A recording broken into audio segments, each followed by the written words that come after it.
Hoje, dando início à terceira e última fase aqui do nosso curso, nós vamos ver hoje aqui o que nós vimos desde o primeiro dia de aula, que são algoritmos. Nós vamos ver aqui com um pouco mais de rigor e já agora com a experiência toda que nós já ganhamos aqui durante esses meses que já correram de aula. O que são algoritmos? Um algoritmo é uma receita. É uma coisa para você pegar uma informação de entrada e transformar numa informação de saída. Transformar como? Através de operações elementares. Você faz uma transformaçãozinha, depois você pega o resultado daquilo e faz uma outra ainda, vai fazendo outra, até que você chega na informação que você desejava. Então, ou seja, o que acontece? É uma série de operações que elas são operações elementares, ou então são um outro algoritmo. Vocês reparem que é uma definição recursiva. Bom, e que, assim como toda função recursiva, você tem que ter um ponto de base onde a recursão não ocorre mais, certo?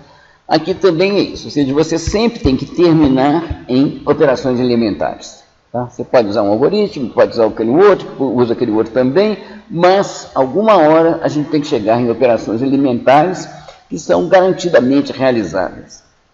O que são essas operações elementares? AND, OR e NOT são operações que nós já vimos que elas são a base para efetuar operações das mais complicadas possíveis. Mas a gente não precisa ficar pensando nesse termo. Você pode pensar numa operação aritmética, numa comparação, depois você pode ir até subindo o nível de coisas, porque você vai adquirindo a confiança de que aquelas operações são, sim, garantidamente realizáveis. E o que é um programa, gente? Um programa é a concretização de um algoritmo em uma linguagem de programação.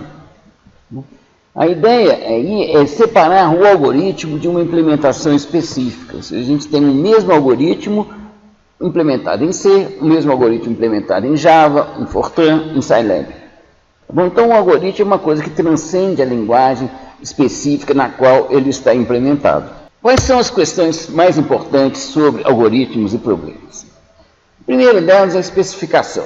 Ou seja, qual é o problema que nós estamos tentando resolver? Segundo, é o seguinte, alguém propõe um algoritmo, você propõe um algoritmo, esse algoritmo resolve mesmo o problema proposto? E a última é a eficiência. Certo? Ou seja, quanto tempo vai demorar para o seu algoritmo chegar à informação final, transformada? Quanto de memória que ele vai gastar? Bom, ou seja, qual que é o consumo de recursos computacionais? Vamos ver cada uma dessas coisas agora com um pouco mais de detalhe. Bom, primeiro vamos falar sobre especificação. Especificação de um problema de transformação de informação, ela surge de um processo de análise do problema específico. Ela não é uma coisa estática, certo? A gente vai descobrindo aos poucos, a gente tinha esquecido, passou desapercebido um caso que, na verdade, é importante.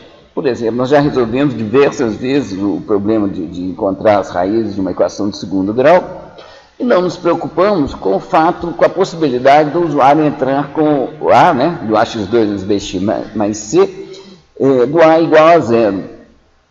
Que dá um problema, né, porque a gente calcula as raízes como menos B mais ou menos raiz de delta dividido por 2A, esse 2A é 2 vezes 0, vai dar 0, a gente vai ter uma divisão por 0. Que, do jeito que estão os nossos programas que nós fizemos aqui, eles vão dar um pau, vai dar um erro de execução aqui do Scilab. Você pode melhorar a sua especificação. Ele fala assim, quando A for igual a 0, você imprime uma mensagem avisando para o usuário que A é igual a 0, então que aquela equação não pode ser resolvida. Ou então, se o A for igual a 0, se resolve a equação de primeiro grau, né, já que o primeiro coeficiente a primeira equação de primeiro grau é resultante. Ou seja, é preciso você mudar a especificação. Tá? É uma coisa dinâmica. Quanto à correção, a gente tem que se preocupar com isso, sim. E existem métodos aí da ciência da computação que transformam um programa em praticamente um teorema que você demonstra para provar que aquele programa está correto. Isso aí é muito interessante, muito bonito, muito legal, mas na verdade só se consegue fazer isso para programas muito pequenos.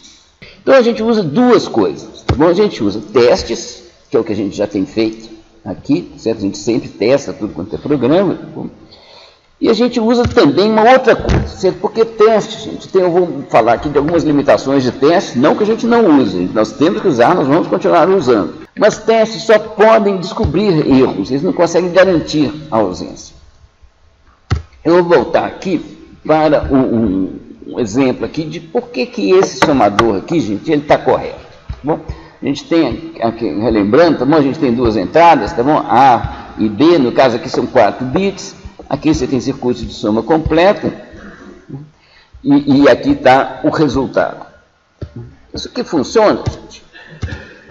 Se a gente pensar num somador de 32 bits, tá bom? São duas parcelas de 32 bits, se a gente for testar exaustivamente, são 2 elevado a 64 testes que a gente tem que fazer. Nós já fizemos essas contas aqui na sala, gente, mesmo com 1 nanosegundo por testes, a gente demoraria alguns milênios para fazer esse teste. Então, é do teste que vem a nossa confiança, gente? Não é, certo? Vem da confiança, vem do que a gente conhece disso aqui. Deixa eu voltar aqui para o circuito. O que é isso aqui? A gente entende que isso aqui é um circuito de soma completa. Esse circuito de soma completa soma 3 bits, produz 1 bit de resultado, 1 bit de vai 1. Tá bom? E esse daí a gente tem uma tabela da verdade completa para ele e a gente consegue construir um circuito baseado na tabela da verdade. O arranjo entre os diversos componentes aqui, gente, ele segue o algoritmo de soma do vai 1, certo? O algoritmo que a gente já aprende na escola primária, o algoritmo do alcovariismo. Então é daí que vem a nossa confiança, não pelo fato da gente ter testado qualquer teste que a gente faz, gente, vai ser uma fração ínfima de 2 elevado a 64. Bom, então a nossa confiança, a gente faz alguns testes, gente, mas a nossa confiança vem da compreensão da estrutura. Bom, então, em termos de correção, que é um aspecto que a gente tem que se preocupar, nós aqui vamos fazer duas coisas. Tá bom? Testes, que a gente já tem feito, e a gente tem que compreender sempre qual que é a estrutura dos programas que a gente está trabalhando. Com relação à eficiência, nós veremos hoje mesmo que algoritmos fazem exatamente a mesma coisa. Pega a mesma informação de entrada, produz a mesma informação de saída. Sim? Eles podem diferir muito na diferença na eficiência com que eles usam recursos computacionais. Tá bom? Um demora muito mais tempo do que o outro. Na computação, uma apropriação da palavra complexidade, que é um pouco diferente do sentido comum que ela tem em português. Então, a complexidade de um algoritmo não é quão complicado, quão intrincado ele é, não. A complexidade é uma função que caracteriza a forma como o tempo que ele demora, ou a memória que ele gasta, certo? Cresce quando o tamanho do problema que ele está resolvendo cresce. Bom, é isso que a gente chama de função de complexidade. E a gente procura caracterizar a complexidade de um algoritmo de uma forma independente da velocidade de um computador. Porque nós vimos, gente, de 2 em 2 anos o computador dobra de velocidade, esse computador tem diferente do Mac que vocês estão usando aí, o supercomputador é mais rápido que todo mundo, o ano passado era melhor, agora era pior, o ano que vem vai ser melhor. O que adianta a gente falar de eficiência num ambiente tão cheio de ruído e de mudanças, tão volátil como esse de velocidade de computadores? Nós vamos ver que tem jeito de falar assim, coisas muito úteis sobre a velocidade com que um algoritmo trabalha. Bom, e a gente consegue fazer isso de uma forma independente da velocidade efetiva de processamento.